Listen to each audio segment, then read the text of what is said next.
Hi there, welcome to my user news. Two news stories. Firstly, Tigray fighters yesterday entered the last remaining town in southern Tigray, southern zone, Raya, where Tigray forces did not have any presence. The town is situated right on Tigray-Amhara border, the border which stood on the 4th of November 2020 when the war broke out in northern Ethiopia. Yesterday, they entered this town. Did Ethiopian National Defense Force facilitated their entry into this town? Secondly, viewers, Eritrean opposition groups, including Brigade Nihamido, complain of transnational repression by Eritrean government. They say Eritrean government is oppressing people, not just in Eritrea, but Eritrean diaspora is also a victim.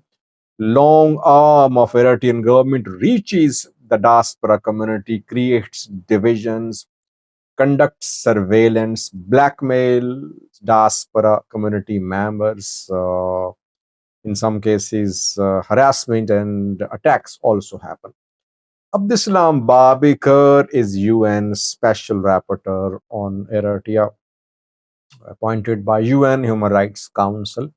He talked about this transnational repression in his report to the UN this week. What did he say? Firstly, Tigray forces gradually expanding their presence in southern Tigray. Raya disputed a territory between the Tigray and Amhara regions. It seems that Tigray has managed to control large parts of the zone. Amhara government behind the scenes agreed with the ENDF to give this zone to Tigray. It was part of Tigray before the start of war. Amhara government just issuing statements.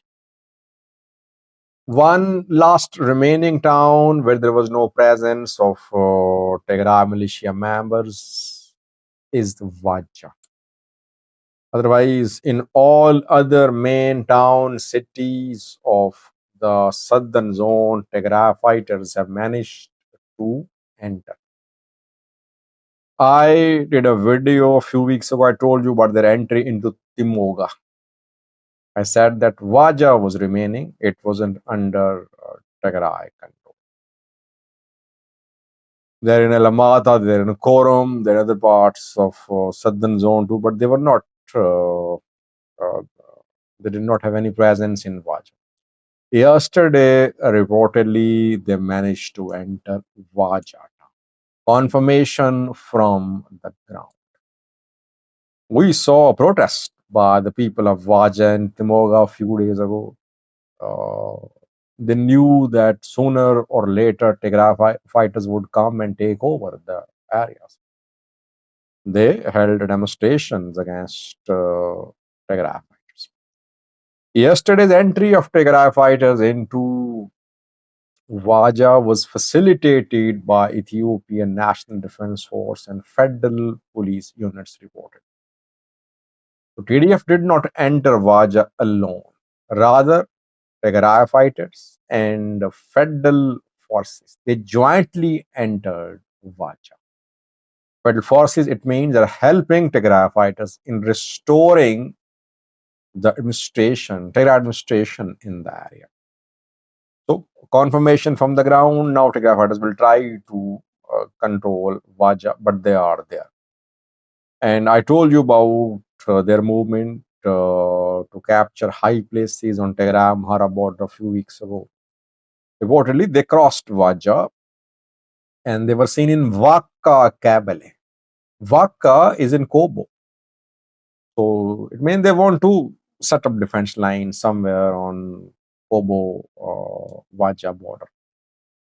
Did they establish any checkpoints? No checkpoints established, but reportedly they're planning to establish checkpoints. They don't want anyone to enter southern zone from Kobo side without checking Tigray Fighters are definitely due to establish checkpoints in Waja, close to Waja. They're not interested in going towards Kobo. They're only capturing high places near Waja so that they can defend from any likely incursions into southern zone from. What is the situation in Alamata? Almost the same, but rather uh, no tensions, we can say. New federal police units arrived. They're trying to restore normalcy in the city. Tigray fighters still there, they did not withdraw. We saw protests by people opposing the presence of Tigray fighters. They demanded Tigray fighters to withdraw. It did not happen. Tigray fighters there. The way federal forces facilitated Tigray fighters' entry into Waja, it's clear that federal forces will help Tigray fighters in gaining control of Alamata city, it seems. Secondly, viewers, Abdisalam Babikar is UN Special Rapporteur on Eritrea, appointed by UN Human Rights Council to monitor the human rights situation in Eritrea, and he submits his reports to the UN about human rights situation in Eritrea. Eritrea from day one has been opposing the mandate of Abdisalam Babikar. Eritrea never gave access to Abdisalam Babikar to visit Eritrea. So what he is doing is remote reporting, basically, sitting outside Eritrea. He is reporting about Eritrea.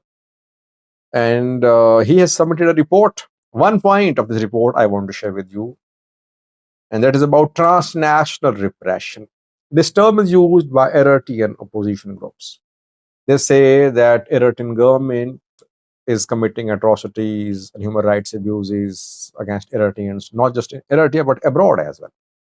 Eritrean embassies, consulates, Eritrean government, they reach out to European countries and they blackmail Eritrean diaspora community. They deny them consular access. They charge high fees for documents. They force them to pay 2% diaspora tax, and sometimes through attacks, through harassment by pro-government diaspora community, opposition diaspora members are targeted. And they have been campaigning, these opposition groups have been campaigning in Europe, asking the European countries to protect Eritreans from this alleged transnational repression being committed by Eritrean government. Abdisalam Babikar, the UN Special Rapporteur, in his report also mentioned transnational repression. He confirmed. He said that he had received reports about this transnational repression. Eritrean government was involved in surveillance, harassment, enforced disappearances in diaspora.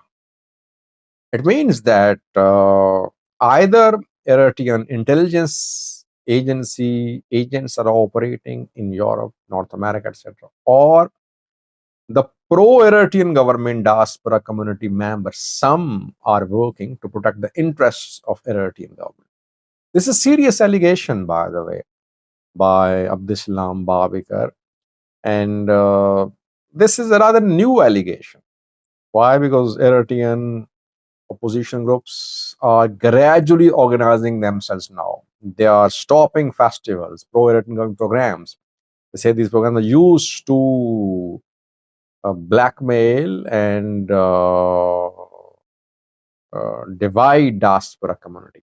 Let's see what Europe does. It seems that in the coming months, we could see decisions by European governments about this transnational repression and about the violence being committed by Brigade Nehamud members of opposition communities. Overall, I think Eritrean community at large is in danger in Europe, in North America, because its repute is very poor now.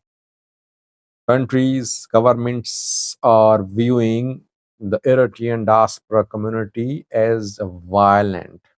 So they'll reconsider the special privileges, special treatment given to Eritrean asylum seekers. hard times ahead for new Eritrean asylum seekers. The stifling of civic engagement and suppression of critical voices by Eritrean authorities also extend to communities worldwide. Eritrean authorities have reached across borders in efforts to control diaspora policies and silence pro-democracy activists, journalists, political opponents, and human rights defenders.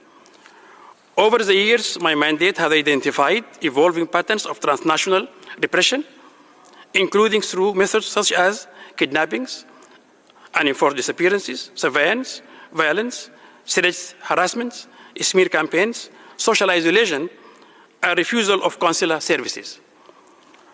This situation has perpetuated fear, self-censorship, and mistrust among diaspora members, obstructing constructive dialogue and the free exchange of ideas in Eritrean community.